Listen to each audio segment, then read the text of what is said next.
ఇది మన దేశం మీద జరిగిన దాడి. కానీ మన దేశం చివరిలో జమ్మూ కాశ్మీర్. ఈ మధ్య కాలంలో మోడీ గారు ఇక్కడ శాంతి భద్రతలు చాలా బ్రహ్మాండంగా ఉన్నాయి అని ప్రజలను నమ్మించడానికి అక్కడ అడ్వర్టైజ్మెంట్స్ కూడా మోడీ గారే స్వయంగా టూరిజం చేస్తున్నట్టుగా ఒక క్యాంపెయిన్ లాగా నడిపితే టూరిస్టులు వెళ్లే పరిస్థితికి ఇప్పుడు జమ్మూ అండ్ కాశ్మీర్ చేరింది. మరి అలాంటి ప్రాంతంలో సెక్యూరిటీ ఎలా ఉండాలి? కానీ సెక్యూరిటీ ఎలా ఉంది? దీన్ని సెక్యూరిటీ బ్రీచ్ అనక మరి ఏమనాలి? సెక్యూరిటీ ల్యాబ్స్ అనక మరి దీన్ని ఏమనాలి? నిఘా వ్యవస్థ అక్కడ లేనే లేదు. ఒక కన్ను వేసి ఉంచే వాళ్ళు అక్కడ లేనే లేరు. ప్రొటెక్షన్ కోసం ఉండాల్సిన సెక్యూరిటీ కూడా లేరు. దీన్ని ఏమనాలి? దీన్ని సెక్యూరిటీ ల్యాబ్స్ అనక, సెక్యూరిటీ ఫెయిలియర్ అనక దీన్ని ఏమనాలి? మరి దీనికి కారణం ఎవరు? ఉగ్రవాదాన్ని కంట్రోల్ చేయాల్సిన బాధ్యత ప్రధానమంత్రికి, హోంమంత్రికి, అమిత్ షా గారికి లేదా? మేము చౌకీదార్ అని చెప్పుకుంటున్న బీజేపీ పార్టీ మరి ఈ రోజు దేశానికి చేసింది ఏమిటి? ఈ రోజు ఇంతమంది అక్కడ చనిపోయారు అంటే దానికి కారణం బీజేపీ ప్రభుత్వం కాదా? సెంట్రల్ గవర్నమెంట్ కాదా? మోడీ గారు కాదా? అమిత్ షా గారు కాదా?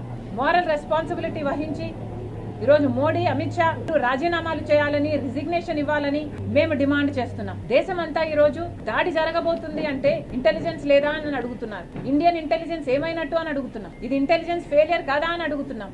దేశ భద్రత కోసం పని చేయాల్సిన ఇండియన్ ఇంటెలిజెన్స్ దేనికోసం పనిచేస్తుంది? దేనికోసం వాడుకుంటున్నారు మోడీ గారు? ఈ రోజు ఇండియన్ ఇంటెలిజెన్స్ అంతా బీజేపీ గవర్నమెంట్ కు వ్యతిరేకంగా ఉన్న వాళ్ళ మీద ప్రయోగిస్తున్నారు. వాళ్ళ గొంతులు అణచివేయడానికి, అపోజిషన్ పార్టీస్ ని ఏం చేస్తున్నారు అని వాళ్ళని ట్రాక్ చేయడానికి, లేదా క్రిస్టియన్ మైనారిటీలకు గాని, ముస్లిం మైనారిటీలను గాని వాళ్ళని అణిచివేయడానికి, దళితులను అణిచివేయడానికి బీజేపీకి ఎక్కడ అపోజిషన్ ఉంటే దానికి సంబంధించిన ఇంటెలిజెన్స్ ఇవ్వడానికే ఈ రోజు ఇండియన్ ఇంటెలిజెన్స్ పనిచేస్తున్నట్టు లేదా?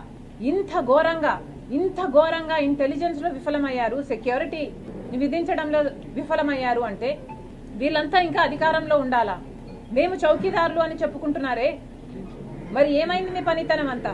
ఈ రోజు ఒక ఇంటెలిజెన్స్ నే కాదు, ఇండియన్ ఇంటెలిజెన్స్ నే కాదు, ఏ సెంట్రల్ ఏజెన్సీని తీసుకున్నా, ఒక సిబిఐ అయినా, ఒక ఈడీ అయినా, ఒక ఇన్కమ్ ట్యాక్స్ అయినా, ఎలక్షన్ కమిషన్ అయినా, ఆఖరికి సెబీ అయినా, అన్ని ఏజెన్సీలని వాళ్ళ స్వార్థం కోసం వాడుకుంటున్నారు. దేశం కోసం పని చేయాల్సిన ఇన్ని ఏజెన్సీస్ ఈ రోజు మోడీ కోసం పనిచేస్తున్నాయి. ఇది అన్యాయం కాదా అని అడుగుతున్నాం.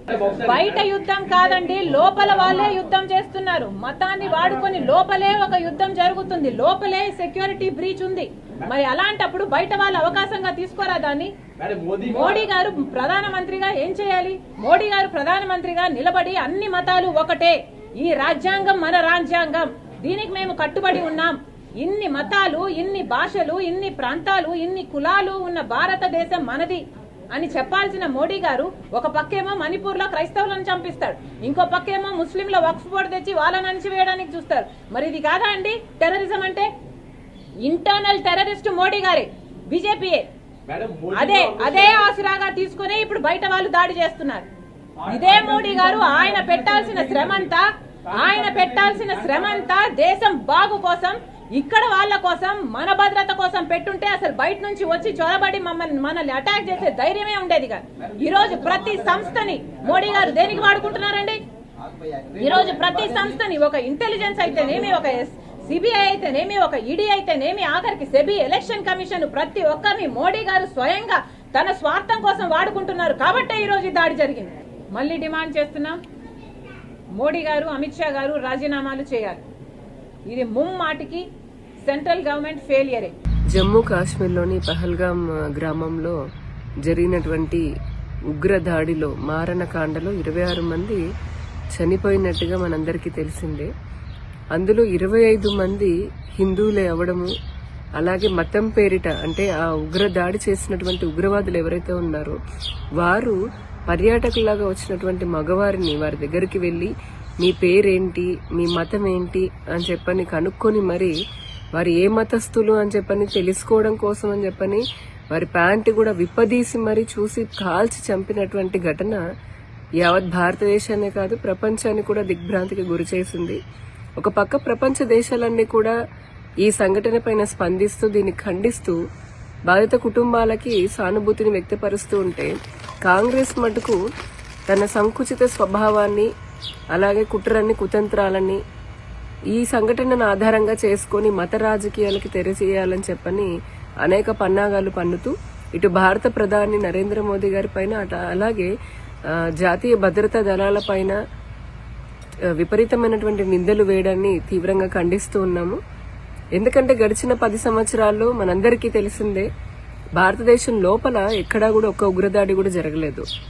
అలాగే ఎన్నో ఉగ్రదాడులు జరపాలి అని చెప్పని కుట్రలు పన్నినటువంటి కుట్రలని ముందుగానే భద్రతా దళాలు తెలుసుకొని వాటిని విచ్ఛిన్నం చేయడం కూడా జరిగింది, ఆపడం జరిగింది.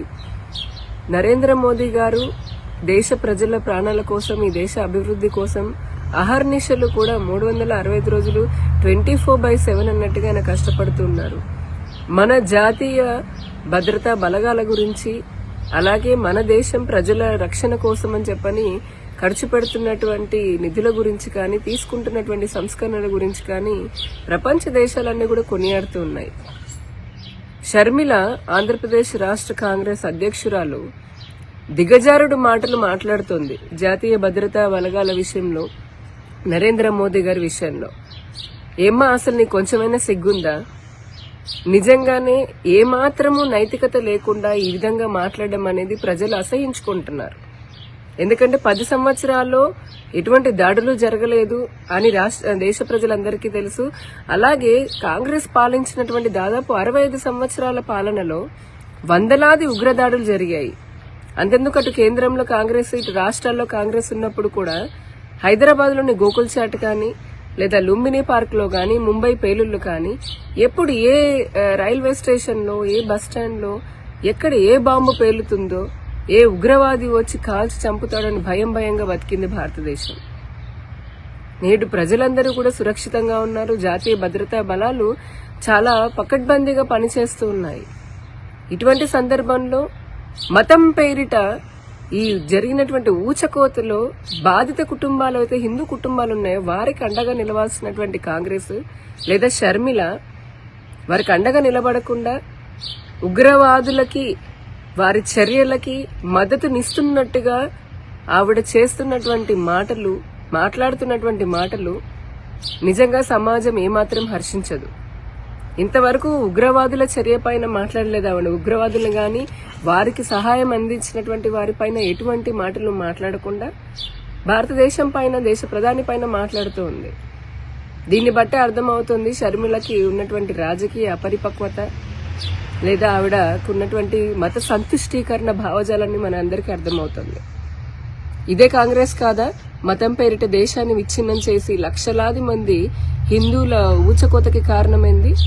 ఇదే కాంగ్రెస్ కాదా ఎన్నో హిందూ వ్యతిరేక చట్టాలని తీసుకుని రావడము, అలాగే సంతుష్టీకరణ, మైనార్టీ సంతుష్టీకరణ కోసము వక్ఫ్ చట్టంతో సహా అనేకమైనటువంటి చట్టాలని చేసి సంతుష్టీకరణ చేస్తుంది ఎవరు?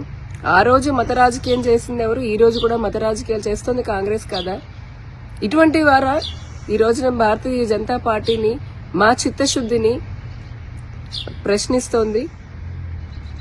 హిందువుల మరణాలు, హిందువుల ప్రాణాలంటే ఏమాత్రము లెక్కలేనటువంటి పార్టీ కాంగ్రెస్ పార్టీ.